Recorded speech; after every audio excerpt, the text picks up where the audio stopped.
Students, we are talking about chapter number 12, first year biology. Name of the chapter is nutrition.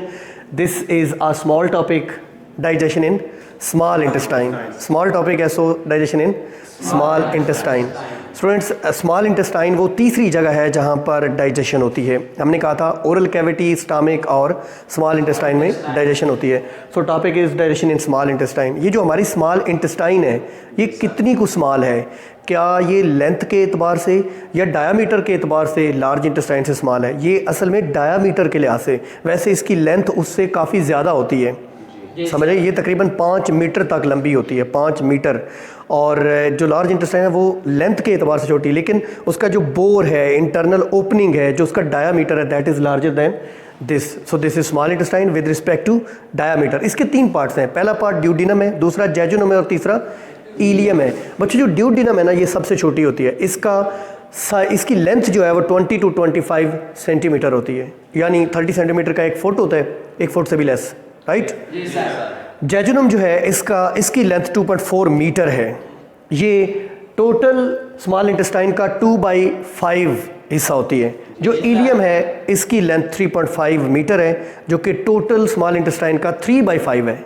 यानी अगर total 5 हिस्से किए जाएं तो 3/5 इलियम है, 2/5 जेजुनम है. आप कहेंगे टोटल हो गया 5, तो ड्यूडिनम को काउंट नहीं किया, वो बहुत स्मॉल है, less than a feet, means 20 to 25 centimeter. बे स्टूडेंट्स, जब काइम स्टमक से निकलने वाला जो एसिडिक सूप है, फूड किस शक्ल में चली गई हुई है? सूप की शक्ल में, जिसकी नेचर क्या है? एसिडिक, क्योंकि स्टमक में HCl है. स्टमक में पेप्सिन एसिडिक pH के ऊपर काम करता है. तो स्टमक से जब फूड पाइलोरिक स्फिंक्टर की मदद से ड्रॉप बाय ड्रॉप ड्यूडिनम में आती है, स्मॉल इंटेस्टाइन के फर्स्ट पार्ट में, तो उसको आप क्या बोलते हैं? काइम. बच्चों, chyme is acidic in nature. इसकी जो एसिडिक नेचर है ना, वो ड्यूडिनम के अंदर मौजूद कुछ एंडोक्राइन सेल्स को या एंडोक्राइन ग्लैंड्स को स्टिमुलेट करती है. Acidity of the chyme stimulates some endocrine cells in the duodenum, जो कि एक हार्मोन सेक्रीट करते हैं, सेक्रीटन. हमारे गट में, हमारी GIT में 2 हार्मोन है सिर्फ. एक स्टमक में था गैस्ट्रिन और एक यहाँ इंटेस्टाइन में है सेक्रीटन. ये जो सेक्रीटन है ना, ये 3 डिफरेंट एक्सोक्राइन ग्लैंड्स को जाके स्टिमुलेट करेगा, ब्लड के जरिए वहाँ तक जाएगा. हमें मालूम है कि hormones are the secretions of endocrine glands which are transfer to their target area through blood circulation. तो स्टूडेंट्स, ये ब्लड के जरिए लिवर तक पहुँचेगा, उसे स्टिमुलेट करेगा कि वो बाइल जूस पैदा करे. लिवर बाइल जूस पैदा करता है, लिवर के बारे में भी पढ़ते हैं. ये पैंक्रियाज को स्टिमुलेट करेगा कि वो पैंक्रियाटिक जूस पैदा करे. ये ड्यूडिनम को स्टिमुलेट करेगा कि वो इंटेस्टाइनल जूस पैदा करे. आपने देखा, secretin hormone stimulates 3 different secretions: bile juice from liver, pancreatic juice from pancreas, intestinal juice from the duodenal wall. Mucosa, आपको याद है mucosa inner most layer connective tissue की है, जिसमें ग्लैंड्स हैं, इंटेस्टाइनल ग्लैंड्स, जो कि इंटेस्टाइनल जूस पैदा करते हैं. चौथा काम, सेक्रीटन इनहिबिट करता है gastric juice production, gastric juice secretion को. क्यों? क्योंकि स्टमक से फूड आ चुकी स्मॉल इंटेस्टाइन में, अब स्टमक की सेक्रीशन, गैस्ट्रिक जूस की ज़रूरत नहीं है, अब उसे स्विच ऑफ करना है. इसको बोलते हैं feedback mechanism. Second year biology में चैप्टर 17 में ये सारा फीडबैक मैकेनिज्म हम स्टडी करेंगे कि कैसे एक हार्मोन स्टिमुलेट होता है, फिर उसी को इनहिबिट कर दिया जाता है जब उसकी ज़रूरत पूरी हो जाती है. बच्चों, हम पैंक्रियाज के बारे में भी देखेंगे, हम लिवर के बारे में भी देखेंगे, और फाइनली हम जेजुनम के बारे में भी इस लेक्चर में देखेंगे. पैंक्रियाज, जिसको उर्दू में लबलबा कहते हैं, हमारी स्मॉल और लार्ज इंटेस्टाइन के ऊपर थोड़ा सा एक छोटा सा आर्गन है जिसको बोलते हैं पैंक्रियाज. ये लार्ज ग्लैंड है, यानी इंटेस्टाइनल ग्लैंड या गैस्ट्रिक ग्लैंड के लिहाज से ये ज़रा साइज़ में बड़ा है, लार्ज ग्लैंड. लेकिन लार्जेस्ट लिवर होता है, वो हम आगे चल के देखते हैं. पैंक्रियाज जो है ना, इसको कहा जाता है डबल ग्लैंड. ये एज एन एक्सोक्राइन ग्लैंड भी काम करता है और पैंक्रियाटिक जूस पैदा करता है, और एज एन एंडोक्राइन ग्लैंड काम करता है, और इंसुलिन और ग्लूकागॉन हार्मोन पैदा करता है. एक बात याद रखें, देखिए, एज एन एंडोक्राइन ग्लैंड काम करते हुए इसमें आइलेट्स ऑफ लैंगरहैंस होते हैं, जो हम सेकंड ईयर में पढ़ेंगे, जो हार्मोन सेक्रीट करते हैं. आपको पता है एंडोक्राइन ग्लैंड्स की सेक्रीशन को हार्मोन कहते हैं. कौन से हार्मोन? इंसुलिन और ग्लूकागॉन, जो शुगर लेवल को कंट्रोल करते हैं. एज एन एक्सोक्राइन ग्लैंड काम करते हुए ये जूस पैदा करता है. कौन सा जूस? पैंक्रियाटिक जूस, जो फूड में मौजूद तमाम प्रिंसिपल कंपोनेंट्स को डाइजेस्ट करने के लिए सेक्रीशंस रखता है, एंजाइम्स रखता है। बच्चों पैंक्रियाटिक जूस में फूड के तमाम प्रिंसिपल कंपोनेंट्स, अब फूड के प्रिंसिपल कंपोनेंट्स कौन से हैं? कार्बोहाइड्रेट्स, प्रोटीन्स, लिपिड्स, उन तीनों को डाइजेस्ट करने के लिए इसमें एंजाइम्स प्रेजेंट है। हम देखेंगे इसमें कार्बोहाइड्रेट्स को, पॉलीसेकेराइड्स को, स्टार्चेस को डाइजेस्ट करने के लिए पैंक्रियाटिक एमाइलेज है। इसको पैंक्रियाटिक एमाइलेज क्यों कह रहे हैं? क्योंकि एक सिलाइवरी एमाइलेज था जिसको टाइलन भी कहा था, जो कि मुंह में था, ओरल कैविटी, ये ड्यूडिनम के अंदर आके गिरता है। पैंक्रियाटिक एमाइलेज ये कार्बोहाइड्रेट डाइजेस्टिंग एंजाइम है। ये स्टार्चेस को माल्टोज में कन्वर्ट करता है। अभी कंप्लीट डाइजेशन नहीं हुई बच्चों, किस में कन्वर्ट करता है? माल्टोज। What is maltose? एक डाइसेक्राइड है, दो ग्लूकोज के मिलने से बनता है। इसमें लाइपेज होता है। पैंक्रियाटिक जूस में दूसरा एंजाइम कौन सा है? लाइपेज, जो लिपिड्स की डाइजेशन करता है, जो लिपिड्स को फैटी एसिड्स और ग्लाइसरोल में ब्रेक करता है। आगे चल के लिवर के टॉपिक में आपको बताऊंगा कि पहले बाइल जूस एक्ट करेगा लिपिड्स के ऊपर, वो लिपिड्स को इमल्सिफाई करेगा, फिर उसके ऊपर पैंक्रियाटिक जो लाइपेज है वो एक्ट करेगा। उससे पहले वो एक्ट नहीं कर सकता, क्योंकि लिपिड्स लार्ज मॉलिक्यूल्स हैं, कॉम्प्लेक्स हैं, उनको डाइजेस्ट करना डिफ़िकल्ट है। पहले बाइल जूस उनको इमल्सिफाई करेगा, उनको छोटे छोटे ग्लोब्यूल्स में कन्वर्ट करेगा, फिर उन ग्लोब्यूल्स के ऊपर एक्ट करेगा कौन? Pancreatic lipase. बच्चों तीसरा एंजाइम है ट्रिप्सन, जो प्रोटीन डाइजेस्टिंग एंजाइम है, जो पेप्सन की तरह इनएक्टिव शक्ल ट्रिप्सिनोजन की शक्ल में सेक्रीट होता है। याद कीजिए, पेप्सन स्टमक में प्रोटीन डाइजेस्टिंग एंजाइम है, जो एक्टिव नहीं, इनएक्टिव शक्ल पेप्सिनोजन की शक्ल में सेक्रीट होता है। जब स्टमक की ल्यूमन में आता है तो उसको HCl एक्टिवेट करता है, पेप्सन में कन्वर्ट करता है, और पेप्सन फिर क्या करता है? प्रोटीन को डाइजेस्ट करता है ना। सिमिलरली ट्रिप्सन ट्रिप्सिनोजन की शक्ल में सेक्रीट होगा। अगर ये एक्टिव शक्ल ट्रिप्सन की शक्ल में सेक्रीट हो, ये इंटेस्टाइनल वॉल्स को डाइजेस्ट कर सकता है, which are made up of proteins. Protein digesting है ना, तो उनको भी डाइजेस्ट कर सकते हैं, इसलिए ये इनएक्टिव शक्ल में सेक्रीट होगा और इसको ट्रिप्सन में कन्वर्ट करेगा इंटेरोकाइनेज। याद रखना है, पेप्सिनोजन को पेप्सन में कन्वर्ट करता है HCl, ट्रिप्सिनोजन को ट्रिप्सन में कन्वर्ट करता है एक एंजाइम जिसका नाम है इंटेरोकाइनेज। ये बच्चों इंटेस्टाइनल जूस में होता है। जी सर। चलते हैं लिवर, जिगर, कलेजी, है ना। मेरे घुटने में दर्द जिगर हो गया, मेरा घुटना इधर से उधर हो गया, है ना। एक दूसरे को आप कहते हैं जिगर है अपना, तो जिगर। आपको बताएंगे जिगर के बहुत इंपॉर्टेंट काम है। जिगर एक वाइटल आर्गन है, अगर जिगर ना हो तो आप जिंदा नहीं रह सकते। लेकिन फिल वक्त इस टॉपिक में हम देखेंगे जिगर का, लिवर का डाइजेशन में क्या रोल है। बच्चों ये largest gland of the body है, ये MCQ आपने याद रखना। This is the largest gland of the body. This is an exocrine gland, not endocrine. This secretes a juice which is called as bile juice. The secretion, the juice of the liver is called as bile juice. बच्चों इसकी जो secretion bile juice है ना, उसको store करता है एक छोटा सा ऑर्गन जो लिवर के साथ ही पड़ा होता है, उसे गाल ब्लैडर कहते हैं, उर्दू में उसे पित्ता कहते हैं। बाज़ लोगों को गाल ब्लैडर, गाल स्टोन्स बन जाते हैं या गाल ब्लैडर डैमेज हो जाता है, तो उनका ऑपरेशन करके गाल ब्लैडर निकाल दिया जाता है, फिर उनका जो बाइल जूस है वो डायरेक्ट ड्यूडिनम में जाके गिरता है। लेकिन जिन लोगों में, जैसे हम सब में गाल ब्लैडर है, पित्ता है, तो हमारा लिवर पैदा करेगा बाइल जूस और उसको स्टोर कर देगा गाल ब्लैडर के अंदर। और जब जितनी ज़रूरत होगी, डिपेंड करता है कि आप कितनी फैटी फूड खा रहे हैं। फैटी फूड ज़्यादा खा रहे हैं तो ये ज़्यादा प्रोड्यूस हो, इसकी ड्यूडिनम में ज़्यादा ज़रूरत होगी और ये ड्यूडिनम के अंदर ज़्यादा उंडेला जाएगा। बच्चों बाइल डक्ट के ज़रिए, गाल ब्लैडर से बाइल डक्ट के ज़रिए बाइल जूस ड्यूडिनम में आके गिरता है। पैंक्रियाटिक जूस पैंक्रियाटिक डक्ट के ज़रिए इंटेस्टाइन में आके ड्यूडिनम में आके गिरता है। ठीक है जी। इसमें दो मेन चीज़ें हैं, इसमें कोई एंजाइम नहीं होता, ये बात आपने याद रखनी। वो कौन सा सेक्रेशन है जिसमें कोई एंजाइम नहीं होता? Bile juice. बाइल जूस में कोई एंजाइम नहीं है। फिर इसमें क्या है? इसमें दो चीज़ें मेन है, बाइल पिगमेंट्स और बाइल साल्ट्स। दोनों के फंक्शन अलग अलग हैं। बाइल पिगमेंट्स ग्रीन कलर का होता है, येल्विश कलर का होता है। बच्चों बाइल पिगमेंट्स कहाँ से आए हैं? पिगमेंट होता है कलर्ड सब्सटेंस। हमारे लिवर में, इधर सुनिए, हमारे लिवर में जब हीमोग्लोबिन की ब्रेकडाउन होती है तो उससे बाइल पिगमेंट्स प्रोड्यूस होते हैं। हीमोग्लोबिन भी एक पिगमेंट है ना, रेड कलर का। अब हीमोग्लोबिन की ब्रेकडाउन लिवर क्यों करता है? आपको पता है हमारे रेड ब्लड सेल की एज 4 महीने है, 120 डेज। 120 डेज के बाद रेड ब्लड सेल्स को ब्रेक कर दिया जाएगा। अब रेड ब्लड सेल का 95% वॉल्यूम क्या चीज़ है? हीमोग्लोबिन। हीमोग्लोबिन को ब्रेक किया जाएगा। हीमोग्लोबिन की ब्रेकेज कौन करेगा? लिवर। ये भी एक लिवर का फंक्शन है। तो बच्चों इस दौरान क्या पैदा होगा, बाइल पिगमेंट्स पैदा होंगे। वो बाइल पिगमेंट्स अब एक्स्ट्रा हैं, एक्सेसरी हैं, मींस एक्सक्रीटरी हैं, वेस्ट हैं, उनको बॉडी से निकालने के लिए उनको भी बाइल जूस के अंदर शामिल कर दिया जाता है।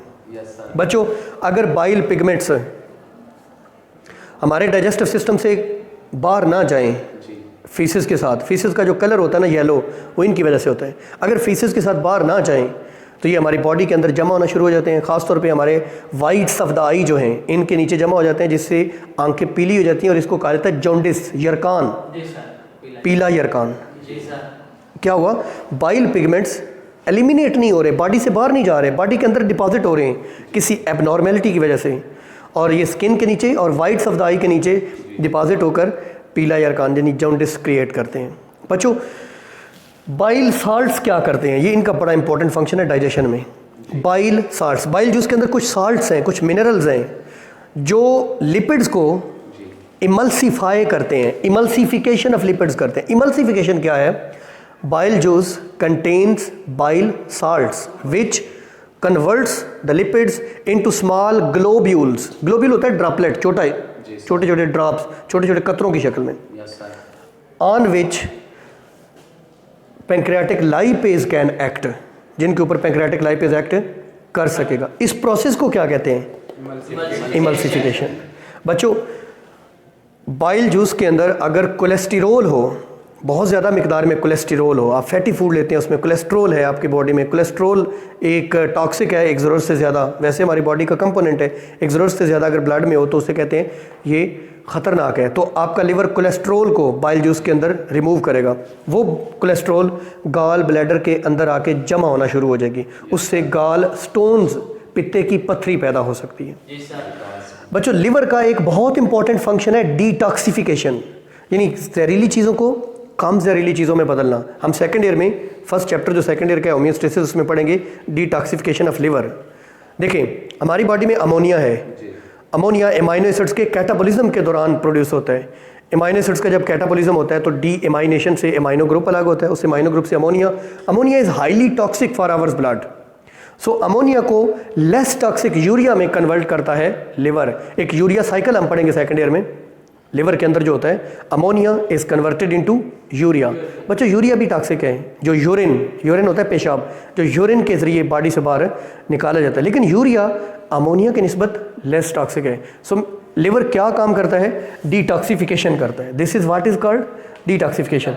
बच्चों लिवर रप्चर हो सकता है, ये लेसरेशन इसकी हो सकती है। आपको चोट लगी, एक्सीडेंट हुआ, आपकी रिब डैमेज हो गई, आपकी पसली टूट गई, वो पसली अंदर को मुड़ी, उसने लिवर को भी डैमेज कर दिया। लिवर डैमेज आसानी से हो सकता है अगर पसली टूट जाए, एक्सीडेंट हो जाए। क्यों?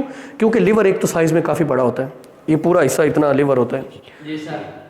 इसका राइट लोब बड़ा होता है, राइट लोब, और लेफ्ट लोब छोटा होता है, 2 लोब्स होते हैं, पत्ते की शक्ल का होता है। एक तो ये बड़ा है साइज़ में, जो चीज़ बड़ी हो वो टूट आसानी से सकती है क्योंकि उसको डैमेज होने के, उसके ऊपर जाके चोट लगने के ज़्यादा चांसेस है। दूसरा ये फ्रेजाइल होता है, फ्रेजाइल नाजुक होता है, नाजुक चीज़ जल्दी छूट जाती है ना, जैसे आपके दिल बड़े नाजुक हैं, ऐसे छोटी सी बात टूट जाते हैं, है ना। तीसरी चीज़ ये अपनी जगह पे फिक्स होता है, वो चीज़ जो अपनी जगह से हट जाए वो डैमेज नहीं होती, और जो फिक्स हो एक जगह पे वो डैमेज हो सकती है। बच्चों लिवर को और क्या प्रॉब्लम हो सकता है, ये इनलार्ज्ड हो सकता है। जिन लोगों को हार्ट इश्यूज होते हैं ना, उनके लिवर में पानी जमा हो जाता है, जिसको एडिमा कहते हैं, लिवर एडिमा, जिससे लिवर का साइज़ इनलार्ज हो जाता है, जिससे लिवर के फंक्शन में प्रॉब्लम आ जाता है, जिससे डाइजेस्टिव सिस्टम भी मुतासर होता है, क्योंकि लिवर बाइल जूस प्रोड्यूस करता है जिसका डाइजेशन में रोल है। बच्चों हिपैटिक कैंसर, हिपैटिक लफ्ज़ लिवर के लिए, जैसे याद होगा आपको हेपेटाइटिस, लिवर को एक और प्रॉब्लम हो सकता है हेपेटिक कैंसर, लिवर को हेपेटाइटिस भी हो सकता है। आपको पता है ये एक वायरल इन्फेक्शन है। हेपेटाइटिस की 7 टाइप्स हमने चैप्टर 5 में पढ़ी थी, hepatitis A, hepatitis B, C, D, E, F, G, H तक, है ना, 7 different types. Hepatitis A virus, B virus, C virus, ये मतलब वायरल एक इन्फेक्शन है। बच्चों लास्ट ड्यूडिनम, जेजुनम और इलियम। जेजुनम हम देखेंगे, मैंने कहा कि ये 2.4 मीटर की होती है। स्मॉल इंटेस्टाइन का 2/5 जो पार्ट है, 2/5 पार्ट, वो क्या है, जेजुनम है। जेजुनम के अंदर इंटेस्टाइनल जूस सेक्रीट होता है। इंटेस्टाइनल जूस फूड की कंप्लीट डाइजेशन कर देता है। मैं आपको एक बड़ी इंपॉर्टेंट बात बता दूं, हमारे मुंह में स्लेवरी अमाइलेज था जिसने कार्बोहाइड्रेट्स को माल्टोज में कन्वर्ट किया था। हमारी पैंक्रियाटिक जूस में पैंक्रियाटिक अमाइलेज था जिसने कार्बोहाइड्रेट स्टार्चेज वगैरह को माल्टोज में, अभी माल्टोज ग्लूकोज में कन्वर्ट होगा तो हम कहेंगे कंप्लीट डाइजेशन, क्योंकि ग्लूकोज वो केमिकल सब्सटेंस है जो हमारे ब्लड में अब्जॉर्ब हो सकते हैं। बच्चों देखें, मैदे में पेप्सिन और ट्रिप्सन इंटेस्टाइन में जो पैंक्रियाटिक जूस में था, ये प्रोटीन्स की डाइजेशन करते हैं, लेकिन ये प्रोटीन्स की कंप्लीट डाइजेशन नहीं करते, ये प्रोटीन्स को पेप्टोन्स और पेप्टाइड्स में बदल देते हैं। What are peptones? Small fragments of amino acids. सुन ले गौर से, आपको पता है एक प्रोटीन मुख्तलिफ पॉलीपेप्टाइड चेन्स की बनी होती है। प्रोटीन को तोड़ें तो क्या बनते हैं? पॉलीपेप्टाइड्स। पॉलीपेप्टाइड्स को छोटे फ्रेगमेंट्स में तोड़ें तो fragments of amino acids are called peptones, और अगर उनको भी तोड़ दें तो क्या हासिल होंगे? Amino acids. Amino acid final product है कंप्लीट डाइजेशन, तो कंप्लीट डाइजेशन प्रोटीन्स की एमाइनो एसिड्स में यहाँ पे होगी। तीसरी चीज़ फैट्स। ओरल कैविटी स्टमक में फैट्स के साथ कुछ भी नहीं होता, फैट्स सबसे लेट डाइजेस्ट होते हैं, इसलिए आपने अगर फैटी फूड खाई हो ना, घी शी वगैरह या दूध, तो वो टाइम लेता है डाइजेस्ट होने में। बच्चों और सुने, जब वो इधर पहुंचता है तो उसको कंप्लीटली ब्रेक करके फैटी एसिड्स और ग्लाइसरोल, ये कंपोनेंट्स हैं फैट्स के, उनमें कन्वर्ट कर दिया जाता है। इससे पहले नहीं हुआ, पहले इसके ऊपर बाइल जूस एक्ट करेगा, इनको ग्लोब्यूल्स इमल्सिफाई करेगा, फिर इनके ऊपर पैंक्रियाटिक लाइपेज एक्ट करेगा, और फाइनली इसको ये देखें इंटेस्टाइनल जूस में ये एंजाइम्स हैं, बड़े सिंपल है बच्चों। इमाइनोपेप्टाइड्स, ये पॉलीपेप्टाइड को डाईपेप्टाइड में तोड़ते हैं, डाईपेप्टाइड दो अमाइनो एसिड। फिर एरिप्सन, ये डाईपेप्टाइड को अमाइनो एसिड्स में तोड़ता है। फिर लाइपेज, ये फैट्स को फैटी एसिड्स और ग्लाइसरोल में तोड़ता है। माल्टेज, ये माल्टोज को ग्लूकोज और ग्लूकोज में तोड़ता है, क्योंकि माल्टोज क्या होती है? ग्लूकोज का डाइसेक्राइड।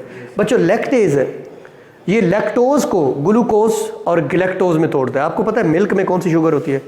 लैक्टोज, है ना? लैक्टोज जो बनी होती है दो मोनोसेक्राइड्स की, एक ग्लूकोज दूसरा गैलेक्टोज। तो देखें लैक्टेज किस पे एक्ट करेगा? लैक्टोज पे, उससे क्या बनेगा? प्रोडक्ट क्या बनेगा? Glucose and galactose. माल्टेज किस पे एक्ट करेगा? माल्टोज पे, उससे क्या बनेगा? ग्लूकोज और ग्लूकोज, यानी दो ग्लूकोज। लाइपेज किस पे एक्ट करेगा? लिपिड्स पे या फैट्स पे, उनसे बनाएगा क्या? फैटी एसिड्स और ग्लाइसरोल। एरिप्सन किस पे एक्ट करेगा? डाईपेप्टाइड पे, उससे बनाएगा क्या? दो अमाइनो एसिड्स। एमाइनोपेप्टाइड्स किस पे एक्ट करेंगे? पॉलीपेप्टाइड्स पे, और बनाएंगे क्या? डाईपेप्टाइड। यानी ये जो मैं बोल रहा हूँ ना किस पे एक्ट करेंगे, वो इनका सबस्ट्रेट है, और जो मैं बोल रहा हूँ इससे ये बनेंगे वो इनका फाइनल प्रोडक्ट्स है। बच्चों ये इंटेस्टाइनल जूस में प्रेजेंट एंजाइम्स हैं, और इंटेस्टाइन जेजुनम के अंदर कंप्लीट डाइजेशन हो जाती है।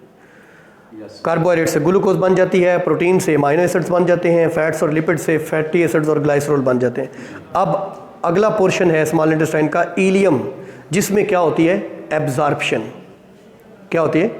जो चीज़ें डाइजेस्ट होगी वो ब्लड का हिस्सा बनेगी, और जो अनडाइजेस्टेड है वो बॉडी से रिमूव कर दी जाएंगी डेफिकेशन के जरिए, ईजेशन के जरिए। क्लियर हुई बात? अब वो ब्लड में सर्कुलेट करते करते सेल्स में पहुंचेगी, वहाँ उनसे एसिमिलेशन होगी। चैप्टर 11 में हमने जो पढ़ा था सेलुलर रेस्पिरेशन, एरोबिक रेस्पिरेशन, वहाँ उससे ATP हासिल की जाएगी, and ATP is required for hours normal functions of the body, activities, body maintenance. Clear हुई बात? ये जो हम देखते हैं, सुनते हैं, सूंघते हैं, चलते हैं, दिल धड़कता है, खून गर्दिश करता है, ये सारे काम मेंटेनेंस है, ये बॉडी को मेंटेन्ड किए हुए हैं, ये हमें सर्वाइवल के लिए हमारी ज़रूरी है। ये किससे होते हैं? इसके लिए एनर्जी चाहिए, कोई पेट्रोल डीजल तो नहीं डलता हमें। नहीं सर। क्या डलता है? ATP। वो जो खाना हम खाते हैं और वो जो सांस हम लेते हैं, ये दोनों चीज़ें हमें ATP मुहैया करती हैं। बच्चों एनी क्वेश्चन? क्लियर है?